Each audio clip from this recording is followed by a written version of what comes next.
Welcome to the WCB webinar series on workplace first aid regulations, presented by the Workers' Compensation Board of PEI.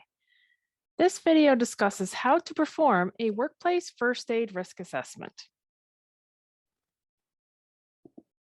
WCB has created a resource for workplaces called Guide to Workplace First Aid Regulations. This is your toolkit to determining the first aid requirements for your workplace. It can be accessed on our website at wcb.pe.ca. This guide is based on the Occupational Health and Safety General Regulations pertaining to first aid. You can also download our app from the App Store or Google Play to find the guide and additional information on first aid for PEI workplaces. First aid risk assessment. In reference to the requirements for a risk assessment, we turn to the Occupational Health and Safety General Regulations. Section 9.3 of the General Regulations states, an employer shall assess the risks that workers are likely to encounter at the workplace and ensure that there are adequate first aid supplies and services at the workplace. The workplace first aid risk assessment shall be conducted by a competent person at the workplace in consultation with the Occupational Health and Safety Committee, safety representative, or workers as applicable. In order to know what kit or kits you will need, it is required that a first aid risk assessment be performed for every workplace. No matter the size of your workplace, you will still need to perform the risk assessment. While you do not need to submit your risk assessment to the Workers' Compensation Board, you should still be able to produce it should you be asked by an OHS officer. If you have multiple locations across the province for your business, a separate risk assessment is required for each location.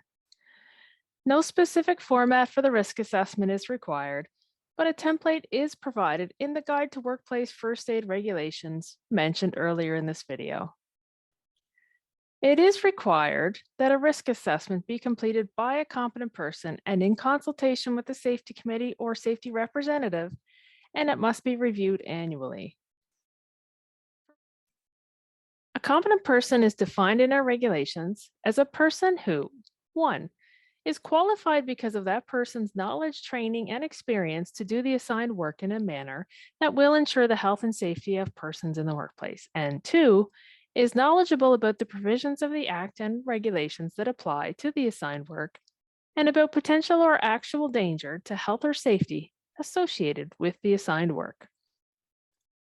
The legislation sets out the requirements for 3 components to include in your workplace first aid risk assessment. Step 1, hazard identification. This involves identifying all the hazards that could result in injury at your workplace. Step 2, risk assessment. Assess the type, severity, likelihood, and risk of the injuries that can or have occurred at your workplace. And step 3, hazard control. This involves identifying all the first aid supplies and services that you will need to respond to those risks and injuries that you have identified in the risk assessment. The regulations further outline aspects of the work and workplace that need to be considered when performing the risk assessment. These include workplace characteristics, number of workers per shift, industry sector trends, history of incidents, proximity of trained first aiders, proximity to emergency services, shift work, shared sites, multi-sites, and planned and unplanned leave, modes of transporting injured workers to a medical facility, and any special needs of your workers, such as known medical conditions. In summary, the workplace first aid risk assessment must be completed by a competent person, in consultation with the safety committee, and reviewed annually. The safety committee, by its very mandate, provides a forum for workers and management to work together to help solve health and safety issues. Consultation is about seeking the input of workers who hold diverse backgrounds and strengths and considering their input before finalizing the risk assessment. If you have questions, you can reach out to us either by email or phone, and we'll be happy to assist you. You can also watch our other videos in this series to help you further understand the requirements in the first aid legislation.